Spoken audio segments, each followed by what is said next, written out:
오늘 보실 하나님의 말씀은 여호수아 7장 1절에서 12절 말씀입니다. 여호수아 7장 1절에서 12절 말씀, 제가 말씀을 봉독하도록 하겠습니다. 이스라엘 자손들이 온전히 바친 물건으로 말미암아 범죄하였으니 이는 유다 지파 세라의 증손 삽티의 손자 갈미의 아들 아간이 온전히 바친 물건을 가졌습니다. 여호와께서 이스라엘 자손들에게 진노하시니라. 여호수아가 여리고에서 사람을 베델 동쪽 벳아원 곁에 있는 아이로 보내며 그들에게 말하여 이르되 올라가서 그 땅을 청탐하라 하매 그 사람들이 올라가서 아이를 청탐하고 여호수아에게로 돌아와 그에게 이르되 백성을 다 올라가게 하지 말고 2,3,000명만 올라가서 아이를 치게 하소서. 그들은 소수이니 모든 백성을 그리로 보내어 수고롭게 하지 마소서 하므로 백성 중 3,000명 전 그리로 올라갔다가 아이 사람 앞에서 도망하니 아이 사람들이 그들을 36명 전 쳐 죽이고 성문 앞에서부터 스바림까지 쫓아 내려가는 빅탈에서 쳤으므로 백성의 마음이 녹아 물같이 된지라. 여호수아가 옷을 찢고 이스라엘 장로들과 함께 여호와의 궤 앞에 엎드려 머리에 티끌을 뒤집어 쓰고 전물도로 있다가 이르되 슬프도소이다. 주 여호와여, 어찌하여 이 백성을 인도하여 요단을 건너게 하시고 우리를 아모리 사람의 손에 넘겨 멸망시키려 하셨나이까. 우리가 요단 저쪽을 만족하게 여겨 거주하였다면 좋을 뻔하였나이다. 주여, 이스라엘이 그의 원수들 앞에서 돌아섰으니 내가 무슨 말을 하오리이까. 가나안 사람과 이 땅의 모든 사람들이 듣고 우리를 둘러싸고 우리의 이름을 세상에서 끊으리니 주의 크신 이름을 위하여 어떻게 하시려 하나이까 하니 여호와께서 여호수아에게 이르시되 일어나라. 어찌하여 이렇게 엎드렸느냐. 이스라엘이 범죄하여 내가 그들에게 명령한 내 언약을 어겼으며 또한 그들이 온전히 바친 물건을 가져가고 도둑질하며 속이고 그것을 그들의 물건을 가운데에 두었느니라. 그러므로 이스라엘 자손이 그들의 원수 앞에서 능히 맞서지 못하고 그 앞에서 돌아섰나니 이는 그들도 온전히 바친 것이 됨이라. 그 온전히 바친 물건을 너희 중에서 멸하지 아니하면 내가 다시는 너희와 함께 있지 아니하리라. 아멘. 우리 오늘 말씀의 제목은 하나님의 언약을 어긴 대가라는 제목으로 말씀을 전하도록 하겠습니다. 자동차를 몰고 가다가 교통경찰관에게 어떤 분이 걸리게 된 거죠. 그래서 교통경찰관이 그분에게 가족입니다 라고 하니 이 운전하던 이는 자기도 모르게 제가요 술 한잔 했더니 정신이 없었습니다 라고 말했던 거죠. 그러니 교통경찰관이 음주운전을 또 추가합니다 라고 말했습니다. 그 옆에 있던 아내가 자기도 모르게 무면허라 맨정신에 겁이 나서 이 사람은 운전을 잘 못해요 라고 말했던 거죠. 그러니까 경찰관이 무면허 운전도 축하합니다 라고 말했던 거죠. 그럴 때 뒤에 앉아있던 장모가 자기도 모르게 그거 봐라, 자동차를 훔쳐 타더니 오래 못 가잖아 라고 말을 한 거죠. 이 말 또한 교통경찰관이 듣더니 자동차를 훔친 죄로 체포합니다 라고 말한 거죠. 그리고는 그 자리에서 붙잡혀 갔던 겁니다. 우리의 죄 또한 마찬가지라는 거죠. 한두 번 죄를 짓다 보면 더 큰 죄를 짓게 되고 그 죄로 인해서 결국은 헤어나지 못하고 결국은 그 죄에 대한 대가를 받게 된다는 거죠. 어느 날 미국 나이아가라 폭포에 향하는 강의 지류에 커다란 얼음 덩어리가 둥둥둥둥 떠내려가고 있었던 거죠. 그런데 그 얼음 덩어리에 이 죽은 양이 붙어 있었습니다. 그때 하늘에서 높이 날던 커다란 독수리가 휘휘 날아다니다가 쏜새같이 그 양을 보고 쏜새같이 내려와서 발톱을 양털 깊숙이 받고 고기를 뜯어먹기 시작했습니다. 독수리는 죽은 양고기를 먹느라 점점 이 폭포가 가까워지고 있다는 사실을 잊고 있었던 거죠. 그래서 독수리가 폭포의 굉음을 듣고 내 빨리 살겠다라고 정신을 차렸을 때는 벌써 천기를 낭떠러지가 눈앞에 펼쳐졌던 겁니다. 그러나 독수리는 별 걱정을 하지 않았습니다. 내가 그래도 강력한 날개를 펴서 이 창공을 나르면 괜찮을 거야 라고 생각을 했던 거죠. 그런데 독수리가 이 폭포에 이르러서 날개를 쫙 펴려고 하는 순간에 이 몸이 움직이지 않았습니다. 양철 속에 깊이 박힌 이 발톱이 얼어서 빠지지 않았던 것이죠. 결국은 이 독수리는 이 양의 시체와 함께 폭포에 떨어져서 산산조각 나서 죽고 말았다는 거죠. 이 쾌락의 양복에 취해서 자신의 영혼이 죽을지도 모르는 인생을 사는 사람들이 있다는 거죠. 문득 정신을 차렸을 때는 이미 그 제약에 박힌 발톱이 빠지지 않는다라는 것이죠. 죄는 때로는 달콤하지만 그 결과는 참혹하다라는 거죠. 사랑하는 성도 여러분, 이 두 예화가 주는 의미는 죄의 유혹은 달콤해서 빠지고 쉽고 헤어나오기 힘들기 때문에 그 죄에서 멀리 해야 된다라는 거죠. 그 결과는 반드시 그 죄의 대가는 치러야 하기 때문입니다. 오늘 본문을 통해서 우리는 세 가지의 사실을 깨달아서 우리가 어떻게 살아가야 할지에 대해서 한번 고민하면서 살아가는 여러분 되시기를 주님의 이름으로 축원을 드립니다. 첫째로 이 아간 한 사람의 죄로 인하여서 이스라엘 이 공동체가 힘들어지게 되었다는 거죠. 오늘 본문 1절에 이스라엘 자손들이 온전히 바친 물건으로 말미암아 범죄하였으니 이는 유다 지파 세라의 증손 삽디의 손자 갈미의 아들 아간이 온전히 바친 물건을 가졌습니다. 여호와께서 이스라엘 자손들에게 진노하십니다. 50개의 아름다운 진주로 만들어진 아주 좋은 이 진주 목걸이가 있는데 어쩌다가 그 진주 목걸이에 이 진주 하나가 깨졌던 거죠.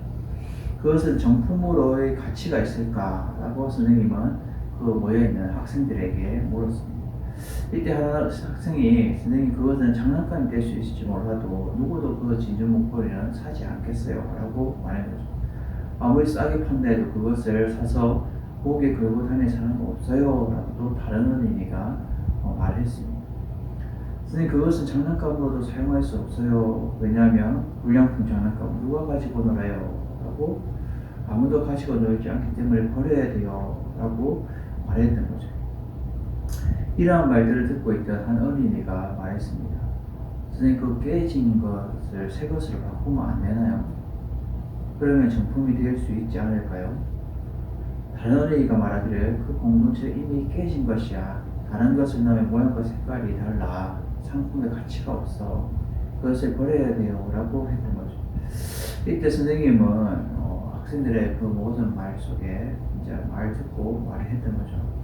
여러분의 말이 모두 맞습니다. 깨진 것은 다시 완전해질 수는 없지만 우리는 그것을 쓰레기통에 버려야 됩니다. 선생님 계속 말하기를 우리는 하나의 공동체에 묶여있기 때문에 이 하나의 목걸이와 같은데 우리가 한 사람이라도 빠지면 그 공동체는 불량품이 되어 쓸모없는 공동체가 된다라는 거죠. 우리 한 사람 한 사람은 아주 중요한 사람이니까 자신의 자리를 떠나지 말아야 하며 우리 공동체가 바른 공동체로서 바른 일들을 할 수 있도록 우리는 협력해야 된다라는 것을 말했던 거죠. 사랑하는 여러분, 우리 한 사람 한 사람이 소중하고 또 한 사람을 통하여서 주님의 귀한 일들을 감당할 수도 있지만 또 한 사람을 통해서 이 공동체가 전체가 다 힘들어질 수 있다는 것을 오늘 본문에서 알려주고 있다는 거죠. 오늘 본문 1절에 보면 바친 물건으로 말미암아 범죄하였으니 라고 말합니다. 이 아이성의 공경의 실패의 원인을 지금 말하고 있는 거죠. 그 원인은 하나님께 온전히 바쳐진 이 가나안의 첫 열매가 된 이 성으로서 그 바친 물건을 취하면 이스라엘 전체가 일하를 당하게 된다라는 경고를 미리 하였던 것입니다. 이 앞에 여리고 성을 치고 나서 하나님이 이스라엘 백성에게 6장 17절에 이렇게 말씀하고 있는 거죠. 너희는 온전히 바치고 그 바친 것 중에 어떤 것이든지 취하여 너희가 이스라엘 진영으로 바치는 것이 되게 하여 고통을 당하게 되지 않도록 오직 너희는 그 바친 물건에 손대지 말아라 라고 이렇게 하나님은 미리 경고를 하신 거예요. 근데 이러한 하나님의 경고를 무시한 것은 범죄 행위였다라는 거죠. 여기서 이 범죄하다라는 히브리어로 마알이라는 말인데 이 하나님을 거역하고 배반하는 범죄 행위를 뜻하는 것이죠. 이처럼 이 하나님의 명령에도 불구하고 이 한 사람의 이 범죄로 인해서 전체 공동체가 힘들어지게 되었다라는 것이죠. 이스라엘 백성들은 이 아간의 범죄를 보지 못했으나 하나님께서는 똑똑히 그 범죄를 보고 계셨다라는 거죠. 이를 통해서 우리는 깨달을 점은 사람은 속일 수 있어도 하나님은 결코 속일 수 없다라는 사실을 알 수가 있는 거죠. 이것으로 인해서 하나님은 오늘 본문을 어떻게 반응하십니까? 여호와께서 이스라엘 자손들에게 진노하시니라.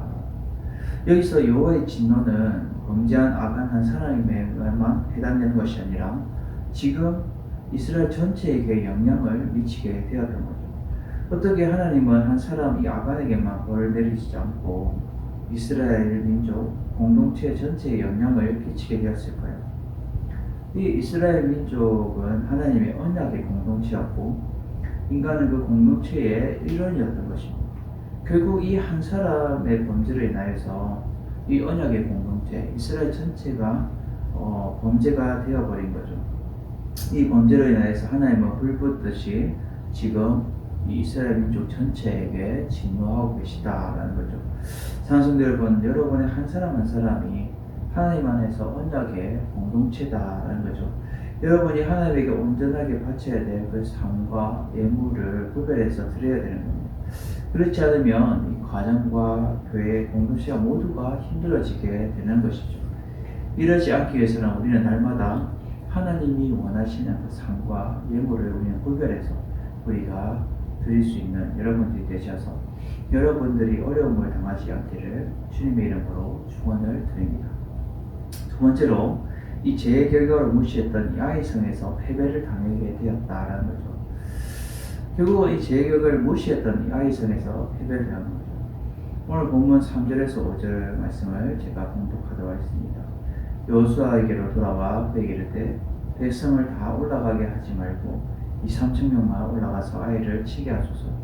그들은 소수이니 모든 백성을 그리로 보내어 수고롭게 하지 마소서 하므로 백성 중 3,000명쯤 그리 올라갔다가 아이 사람 앞에서 도망하니 아이 사람이 그들을 36명쯤 쳐 죽이고 성문 앞에서부터 스바림까지 쫓아내려가는 비탈길에서 쳤으므로 백성의 마음이 녹아 물같이 된지라. 아멘. 농장에 이 많은 동물들이 즐거운 점심 식사를 하고 있었습니다.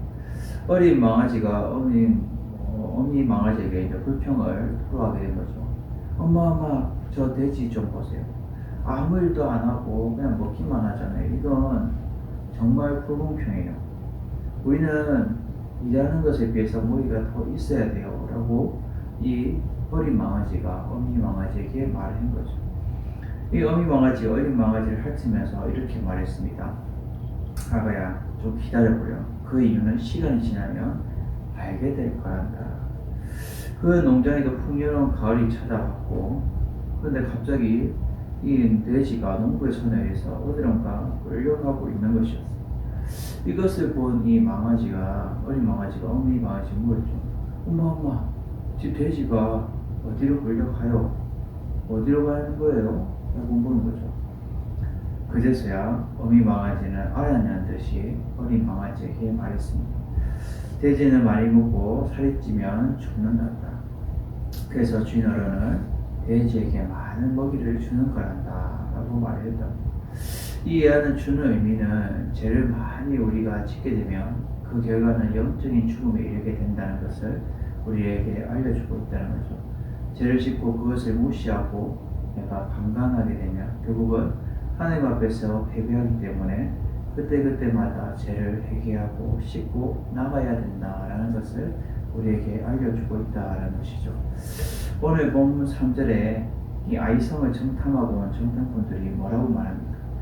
백성을 다 올라가게 하지 마시고 그냥 저 조그만 성이니까 2,000~3,000명만 올라가서 아이를 치면은 우리가 이길 겁니다 라고 지금 수고롭게 하지 마라 라고 지금 말합니다. 아이성의 주민은 12,000명이었는데 그 중에서도 싸움을 출전할 수 있는 장정은 3,500명에서 4,000명이 되어버렸던 것이죠. 그리고 아이성은 여리고성과 달리 해발 800m가량 산지에 위치해 있었습니다. 그런데 이 아이성을 정탐하고 온 정탐꾼들은 너무 얕잡아 보고 이 3천 명 정도만 해도 충분히 이길 거라고 교만한 말을 하게 된 것이죠. 지금까지 우리가 여리고성, 그 큰 성 여리고성도 이겼는데 이 조그마한 아이성 이거 우리가 이기지 않겠습니까? 하고 지금 우리가 여전히 이런 연전승해왔기 때문에 이 아이성쯤이야 라는 지나친 이 자만심이 있었기 때문입니다. 그리고 이 아이성의 근본적인 실패의 원인은 이 아간의 범죄로 인하여서 당연히 이길 수 있는 전쟁인데도 불구하고 패배를 했다. 하나님이 패배하게 하셨다라는 거죠. 어떻게 패배하였습니까? 본문 4절에 보면 백성 중 3,000명쯤 그리 올라갔다가 아이 사람 앞에서 도망하니 라고 말하죠. 여기서 이 아이 사람 앞에서 도망하니 라고 말하는 것은 결국 하나님께서 이스라엘 군대와 함께 하지 않았다라는 겁니다. 그 결과 이스라엘 군대는 대피하여 도망가게 되는 상황이 되었던 거죠. 사무엘상 17장 47절 말씀에서 우리는 전쟁은 여호와께 속한 것이다 라는 이 중요한 교훈의 말씀을 우리는 알아야 됩니다. 본문 5절에 36년째 쳐죽이고 성문 앞에서 서발까지 쫓아 내려가는 비탈에서 쳤으므로 백성의 마음이 녹아 물같이 된지라 라고 말씀하듯이 이스라엘에게 36명의 용사가 죽게 된 것이며 이것은 큰 치명적인 타격을 당하게 되었고 결국은 산지에서 도망하 내려오는 비탈지에서도 이 다들 도망쳐서 36개의 주행량을 친 것입니다. 이것으로 인해서 지금까지 승리만 계속해온 그들에게 참 비참한 패배를 가지게 됐고 큰 두려움과 당혹감을 가지기에 충분했다는 것이죠. 그리고 중요한 것은 지금까지 나와 함께 하셨던 도와주셨던 그 하나님의 힘이 이 이스라엘 백성 그들에게 갑자기 사라졌다는 이 사실이 그들에게 이제 두려움이 다가오게 된 것입니다. 사랑하는 성도 여러분, 우리는 조금만한 죄의 결과도 반드시 우리는 그 티끌만한 그 죄도 하나님 앞에 회개하고 우리가 바로 씻고 깨끗한 마음으로 살아가야 하는데 그렇지 못하면 하나님은 모든 것을 함께 하시지 않는다라는 것을 우리에게 알려주고 있다라는 거죠. 그래서 여러분들이 모든 것을 씻고 하나님 앞에 깨끗함을 나아갈 때 하나님이 늘 여러분들과 늘 함께 하시기를 의지하면서 살아가시기를 주님의 이름으로 축원을 드립니다. 마지막 이 세 번째로 이 잘못된 죄는 반드시 씻고 나아가야 하나님이 함께 하신다라는 거죠. 오늘 본문 10절에서 12절 말씀을 제가 봉독하도록 하겠습니다. 여호와께서 여호수아에게 이르시되 일어나라 어찌하여 이렇게 엎드렸느냐 이스라엘이 범죄하여 내가 그들에게 명령한 나의 언약을 어겼으며 또한 그들이 온전히 바친 물건을 가져가고 도둑질하며 속이고 그것을 그들의 물건 가운데 두었느니라.